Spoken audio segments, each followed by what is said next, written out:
Abraham Goldstein's fascination with Lucifer transcended mere observation. It delved into the very essence of power dynamics and potential within the confines of sleep. Metatron, acting as the conduit, facilitated this study while Lucifer remained ensconced within a sleep pod. Through the innovative stimulation of neural signals, Abraham uncovered a groundbreaking method to reduce the average sleep requirement from 8 hours to a mere 2, all without causing any adverse side effects. This advancement aligned seamlessly with Abraham's restless disposition, as he viewed sleep as an unnecessary expenditure of time and is rather useless. Lucifer, along with the other angels, had adapted to this unconventional sleep method, their roles as Abraham's aides and bodyguards requiring efficiency that traditional sleep did not afford. As Abraham scrutinized Lucifer's sleeping form, he noted the inherent charisma and leadership qualities that shone even in repose. Among the angels, Lucifer's exceptional attributes set him apart, a fact that both intrigued and unsettled Abraham. While his uniqueness was a source of strength, it also posed a potential threat, and Abraham harbored a quiet hope that Lucifer would never turn against him. The origins of the angel program traced back 2 centuries during Abraham's tenure as the newly appointed CEO of Goldstein Industries on Earth. At that time, the company was modest, a family-run business with localized influence but lacking the broader power held by the ruling houses of the Terran Council. Driven by ambition, Abraham aspired to ascend to the pinnacle of wealth and influence, seeking an edge over his competitors that would secure his dominance. The angel program provided that critical advantage. In secret, Abraham engineered individuals with superior genetic traits, gestating them within synthetic wombs. These subjects were isolated from the outside world, indoctrinated to demonstrate unwavering loyalty to Abraham, and trained in essential skills pertinent to their designated roles. The clandestine nature of the angel program stemmed from various factors, chief among them the controversial use of synthetic wombs. Legally and ethically contentious, artificial wombs were outlawed for human reproduction due to concerns that such beings lacked a soul and genuine individuality. The debate surrounding this issue was polarized. Religious factions argued that synthetic reproduction contravened divine intention, while scientists maintained that replicating the conditions of a human uterus was fundamentally impossible. Consequently, synthetic wombs were seldom utilized for human purposes, as it proved more cost-effective to employ drones for hazardous and repetitive tasks rather than rely on what some considered soulless clones. However, artificial wombs found limited acceptance in livestock production, where the ethical implications of slaughtering a soulless creature were less contentious. Additionally, these technologies were employed in the medical field for regenerative purposes, allowing for the growth of body parts from stem cells within weeks.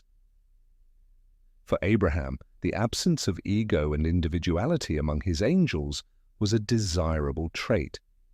He had cultivated a cadre of extraordinarily talented individuals who placed his interests above their own, prepared to sacrifice everything, including their lives, to fulfill his directives. This program had catapulted Abraham from the status of a locally feared businessman to the apex of wealth and power on the planet. Yet, despite the formidable protection offered by his angels, he ultimately had to abandon Earth when familial ties frayed and enemies encroached. Abraham Goldstein conducted a study on Lucifer while he was in a sleep pod, utilizing neural signal stimulation to minimize sleep requirements from 8 hours to 2 without negative effects. This method aligned with Abraham's restless nature, as he preferred not to waste time sleeping. Most individuals favored natural sleep and dreams, contrasting with Abraham's use of sleep pods for himself and his angelic aides, including Lucifer. Despite the angel's exceptional qualities, Lucifer stood out as a unique and potentially dangerous figure, which concerned Abraham. The angel program, initiated 200 years ago when Abraham became CEO of Goldstein Industries, provided him with a competitive edge. Through this secret program, he created genetically superior individuals in synthetic wombs which were illegal for human reproduction due to ethical and scientific debates surrounding their legitimacy. Abraham valued the lack of ego and individuality in his angels, who were indoctrinated to prioritize his interests, aiding his rise to power. As the narrative unfolds on January 1st, 2810, Abraham prepared to awaken the inhabitants of Eden, who had been in slumber for 20 years. He aligned their calendars with Earth's and wiped their memories, leaving them with basic skills. Abraham communicated a message to the Edenites, presenting himself as their new god, and commanded them to follow Lucifer, who was to lead them. Lucifer, adorned in ceremonial attire, addressed the newly awoken population, emphasizing their status as the last remnants of humanity and the necessity of obedience to Grandmaster Abraham. As the Edenites gathered, Abraham observed the confusion among them, aware that memory-wiped individuals would be easier to manipulate. When Abraham and his angels had erased the memories of the Edenites' people, they also implanted artificial memories and recollections. Due to time constraints and the complexity of individualized memory creation, they opted for a simplified approach, erasing all memories to construct a shared similar past among all the Edenites. Abraham understood that this lack of individual memories would eventually fade as subsequent generations were born in asteroid Eden, establishing a new reality to affirm his godhood for eternity. Abraham had designed family units within Eden to consist of individuals without prior connections, minimizing the potential for shared memories that could incite doubt. By isolating people from their past relationships, he ensured that the fragmented recollections would not coalesce into a coherent narrative that might challenge their current existence. Meanwhile, John of the Gad tribe struggled with disconnection from his fabricated family and questioned the nature of his existence in asteroid Eden. His response to anxiety through alcohol consumption concerned Abraham, who intervened to command procreation among the inhabitants. Abraham emphasized the importance of creating a new generation to ensure loyalty and stability in his new domain. John's reliance on alcohol did not escape Abraham's notice. He envisioned a society where his subjects thrived, multiplying and fulfilling their roles within Eden.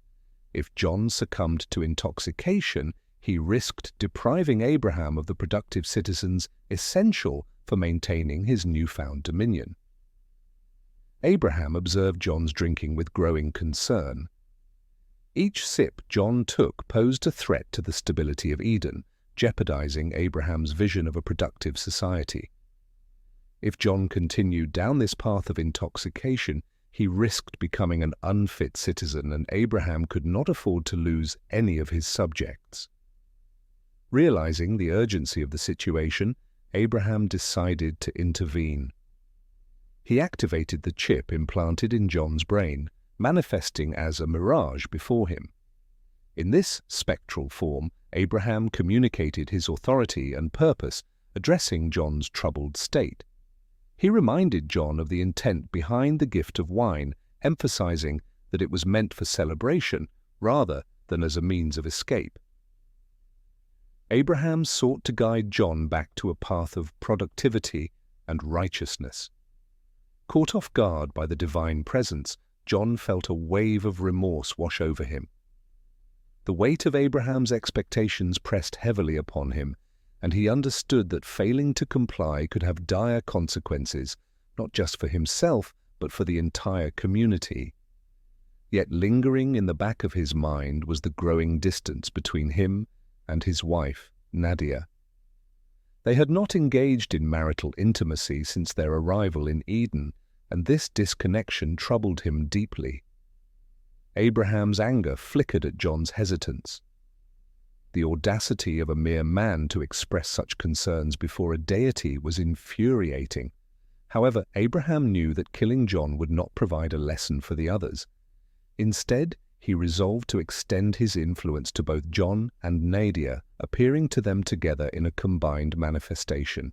He made it clear that their neglect of marital duties was unacceptable and commanded them to consummate their union that very night. As Abraham's presence faded, John and Nadia stood together, momentarily disoriented. The couple found themselves instinctively drawn to one another, yet hesitant. They grappled with the complexities of their relationship, burdened by the expectations imposed upon them by their divine ruler. The weight of their situation loomed large, but the primal urges of their biology began to guide their actions, nudging them toward the fulfillment of their roles in this new world. In the depths of their struggle, the echoes of Abraham's command resonated, reminding them of the power dynamics at play in Eden. The need to obey, be fruitful, and to multiply hung in the air, entwined with the confusion and longing that defined their existence. As they navigated the intricacies of their connection, the spectre of divine oversight loomed, shaping their actions in ways they could scarcely comprehend. Days turned into weeks as the Edenites adapted to their new lives. Abraham maintained a vigilant watch over them, ensuring they adhered to his commands while cultivating their new identities. He reinforced their beliefs, guiding them through the transition from confusion to acceptance of their reality. In the villages, the angels facilitated the integration of the Edenites, providing assistance as they adjusted to their new environment. However, the spectre of their erased memories loomed large, prompting occasional flashes of doubt among the first generation. Abraham recognized the potential for rebellion and sought to quell any dissent before it could take root. John's relationship with Nadia began to shift as they navigated the expectations imposed upon them. Under Abraham's watchful eye, they learned to embrace their roles as citizens of Eden, albeit with lingering questions about their pasts. The implanted memories offered little comfort, and the couple often found themselves grappling with the dissonance between their perceived identities and the reality of their existence. As time passed, the Edenites began to forge new connections, transforming their confusion into a sense of belonging. The angels played a crucial role in this process, serving as both guardians and mentors, yet the shadows of their erased histories persisted, whispering doubts that could not be easily silenced. Abraham understood that cultivating loyalty among the Edenites would require more than mere obedience.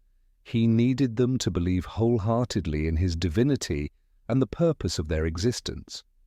Thus, he orchestrated events to showcase his power and benevolence, reinforcing his image as a guiding force in their lives.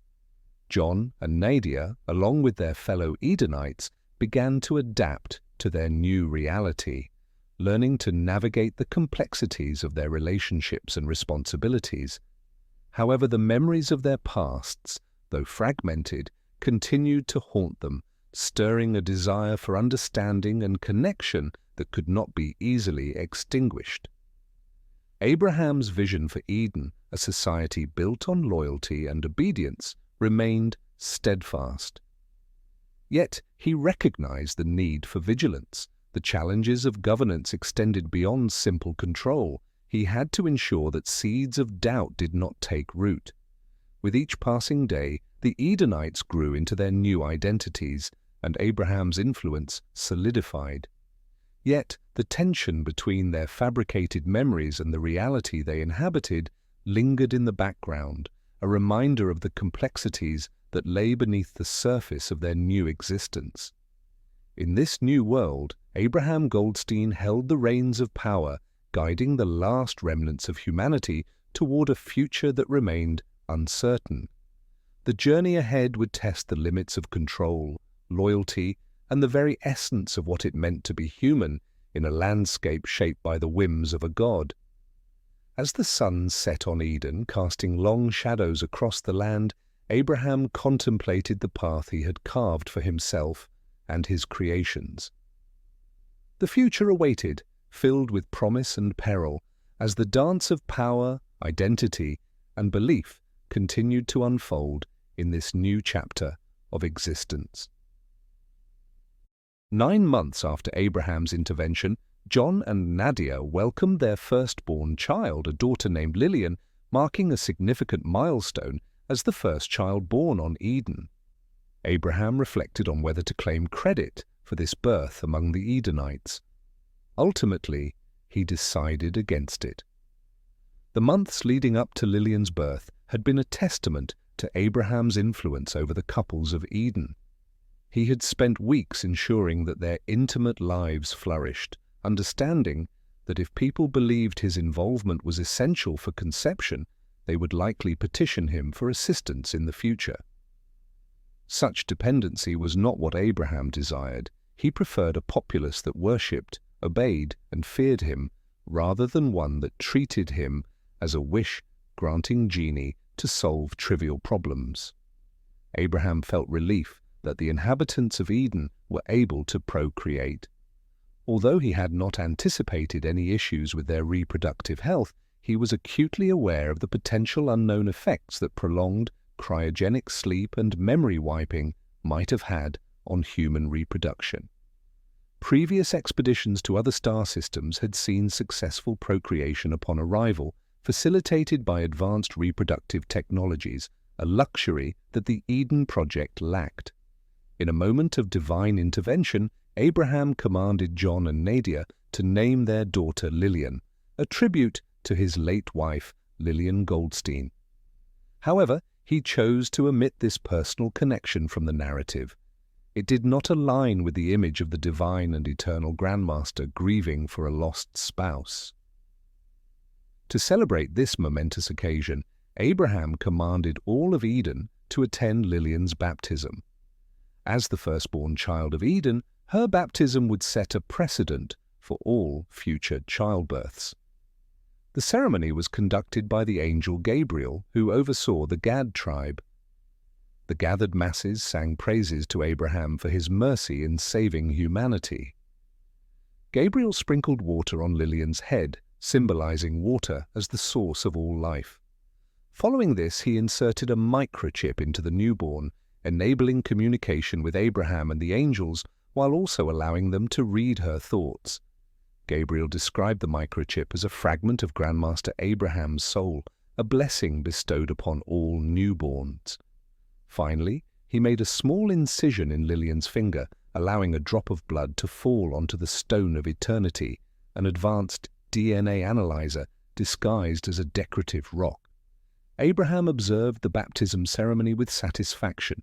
It went off without a hitch, effectively addressing two practical matters, ensuring that each individual possessed the divine microchip and gathering DNA samples from the entire populace.